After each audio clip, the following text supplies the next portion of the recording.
ਬਿਸਮਿਲ੍ਲਾਹਿਰਰਹਿਮਾनिर्रहीम अस्सलामुअलैकुम। ਇਹ ਜਿਹੜੀ ਵੀਡੀਓ ਤੁਸੀਂ ਦੇਖ ਰਹੇ ਹੋ ਇਹ 2018 ਦੇ ਵਿੱਚ ਰਿਕਾਰਡ ਹੋਈ ਸੀ ਤੇ ਉਕਾੜੇ ਤੋਂ ਬਜ਼ਰੀਆ ਟ੍ਰੇਨ ਪੱਤੋ ਕੀ ਜਾਂਦੇ ਹੋਏ ਮੈਂ ਇਹ ਵੀਡੀਓ ਰਿਕਾਰਡ ਕੀਤੀ ਸੀ।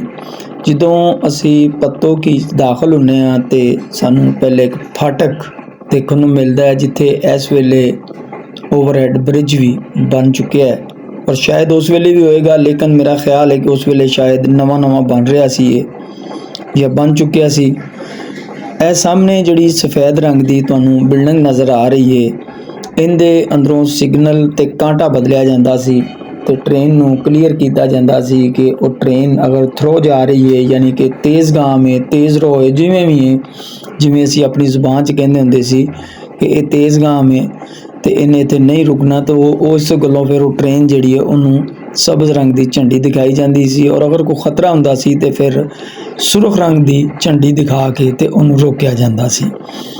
और एक आम मिसाल भी बनी कि यार इन्हूं झंडी करा, हुण ये नहीं पता भी रैड कलर की इन्हूं झंडी करानी या सबज कलर की झंडी करानी। ए पत्तोगी च दाखिल होने तो बाद स्टेशन तो पहलों एक बिल्डिंग है, इहदे नाल ही दो तालाब भी ने पानी वाले जोड़े हुण खुश्क हो चुके हैं और हुण तक तो मेरा ख्याल है वो बराबर भी कर दिते गए ने जमीन दे, अगर होए भी तो छोटे मोटे होणगे। बहरहाल जी चूँकि मैं पत्तोगी दे विच ही पढ़िया और उत्थे ही सारा जिहड़ा बचपन गुजरिया और जिते थोड़ा बचपन गुजरिया लाजमी गल है कि उस शहर के नाल तुहानूं दिलचस्पी भी हुंदी है।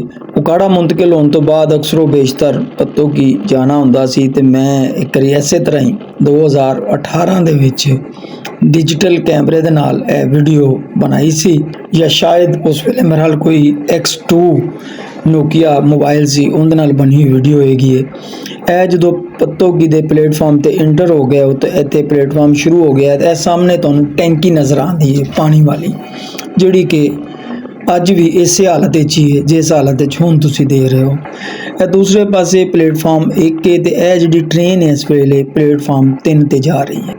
इस तरह दियां मजीद वीडियो देखने वास्ते उकाड़ा न्यूज़ नूं सबसक्राइब कर लो ते बैल दा बटन भी दबा लो।